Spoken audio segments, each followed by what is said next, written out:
Saudara pendengar di segenap penjuru tanah air, selamat bergabung dengan Lumen Indonesia. Lumen Indonesia, siap melayani Anda setiap hari. Saudara terkasih, marilah kita bersatu dalam Tuhan kita Yesus Kristus yang tidak berubah dahulu, sekarang, dan selama-lamanya. Allah Sang Maha Rahim mengasihi dan menerima sebagaimana adanya kita. Allah Bapa kita di surga senantiasa bersedia menolong, menghibur, dan meneguhkan kita dalam menghadapi segala permasalahan hidup sehari-hari. Saudara-saudari, marilah kita mendengarkan renungan dengan judul Berikan Hatimu kepada Allah, yang berdasarkan pada Injil Markus bab 12 ayat 17. Lalu kata Yesus kepada mereka, "Berikanlah kepada Kaisar apa yang wajib kamu berikan kepada Kaisar, dan kepada Allah apa yang wajib kamu berikan kepada Allah." Mereka sangat heran mendengar dia. Dalam nama Bapa dan Putra dan Roh Kudus. Amin.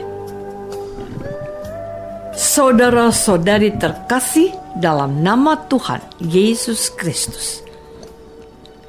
Itulah jawaban Tuhan Yesus kepada beberapa orang Farisi dan Herodian yang bertanya, "Guru, kami tahu Engkau adalah seorang yang jujur, dan Engkau tidak takut kepada siapapun juga, sebab Engkau tidak mencari muka, melainkan dengan jujur mengajarkan jalan Allah dengan segala kejujuran.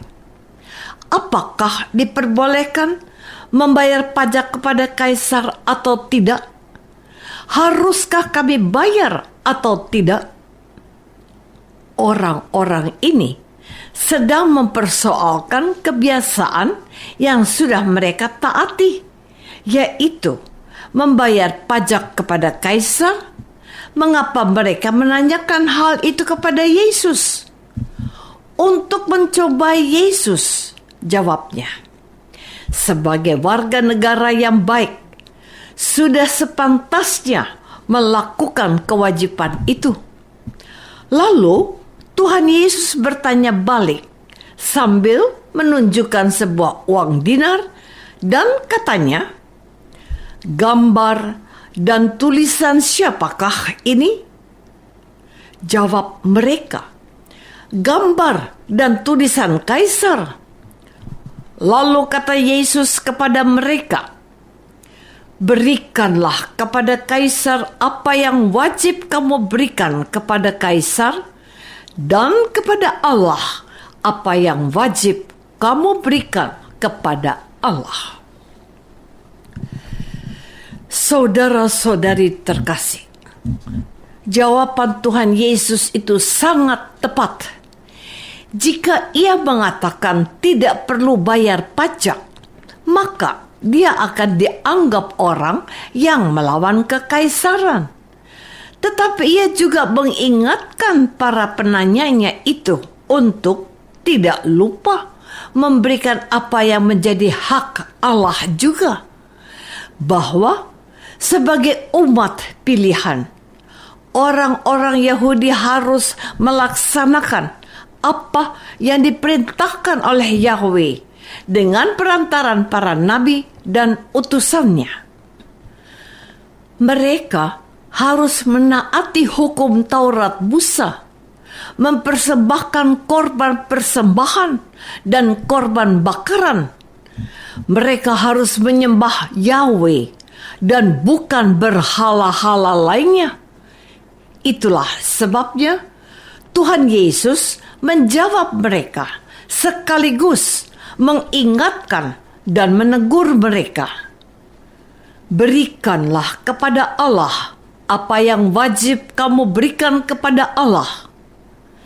Barangkali ini, menurut saya, inilah yang menginspirasi kata-kata bijak yang meluncur dari bibir seorang uskup dan pahlawan nasional kita, Uskup Sugio Pranoto, Uskup Agung Semarang, 100% Katolik, 100% Indonesia.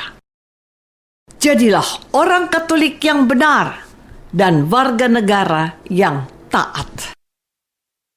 Saudara-saudari terkasih, pengkhotbah bertanya kepada jemaatnya sehubungan dengan perikop yang diwartakan oleh liturgi gereja hari ini. Apa yang harus kita berikan kepada kaisar? Pajak? Jawab jemaatnya.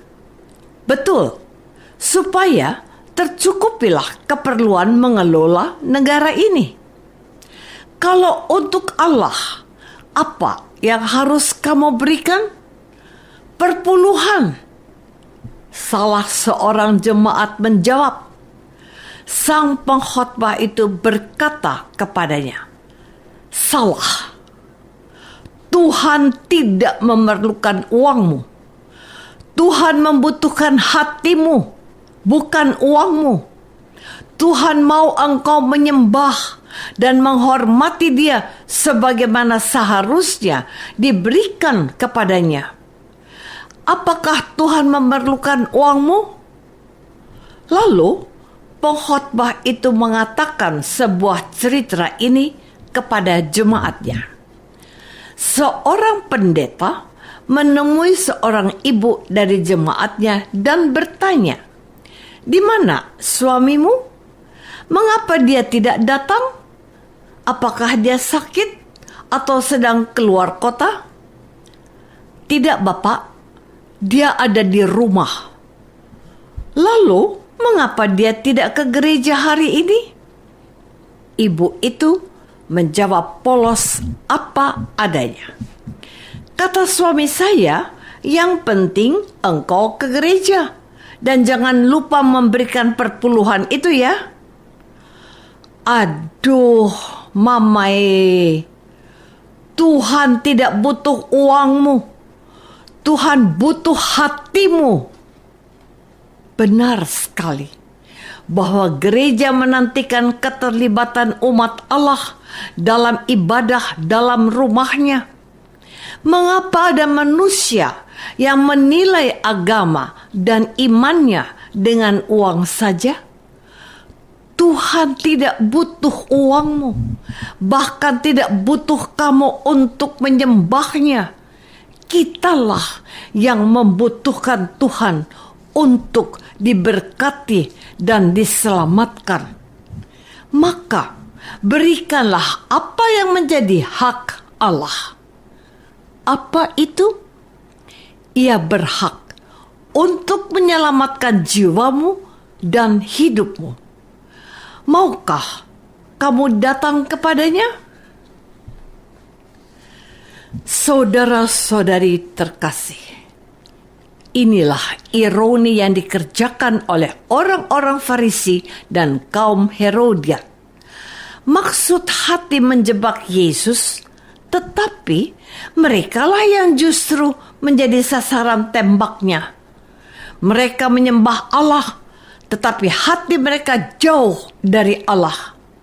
Mereka ini adalah orang-orang yang hanya ingin dihormati dan dipuji karena sudah melaksanakan perintah-perintah agama. Berdoa kok di pinggir-pinggir jalan. Kalau engkau berdoa, masuklah ke dalam kamarmu dan berdoalah kepada Dia yang berada di tempat yang tersembunyi. Dia akan mendengarkan doamu, bukan di persimpangan jalan. Ini merupakan teguran Tuhan Yesus kepada kita. Mungkin yang terlalu sibuk berurusan atau mengurusi hal-hal duniawi yang mungkin juga akan menyelamatkan hidup kita. Tuhan mau supaya kita juga memberi porsi yang tepat untuk menyatakan diri kita sebagai orang beriman yang taat dan setia. Tuhan tidak membutuhkan uangmu, tetapi hatimu. Hati yang merendah, hati yang suci, hati yang bersih, karena setia melaksanakan perintahnya. Kita yang butuh Tuhan untuk diselamatkan, karena itu kita menyembahnya. Marilah kita masuk dalam saat hening sejenak untuk meresapkan renungan yang baru saja kita dengar bersama dalam kehidupan iman kita masing-masing. Apakah aku sudah memuji dan memuliakan Tuhan dengan memberikan hatiku? Marilah kita berdoa. Bapa yang Maha Baik, terima kasih sudah diingatkan untuk menjadi warga negara yang baik. Terima kasih juga sudah mengingatkan kami untuk datang kepadamu dan meluhurkan namamu demi Yesus Kristus, Tuhan dan pengantara kami. Amin. Semoga kita semua selalu dinaungi dan dibimbing oleh berkat Allah yang Maha Kuasa. Dalam nama Bapa dan Putra dan Roh Kudus. Amin. Dengan penuh kasih dan sukacita, Lumen Indonesia mengundang saudara-saudara seiman di segenap penjuru tanah air. Sekiranya ada tanggapan ataupun saran, kirimkan surat Anda ke Lumen Indonesia. Terima kasih atas perhatian Anda. Sampai berjumpa lagi dengan Lumen Indonesia pada waktu dan gelombang yang sama esok hari.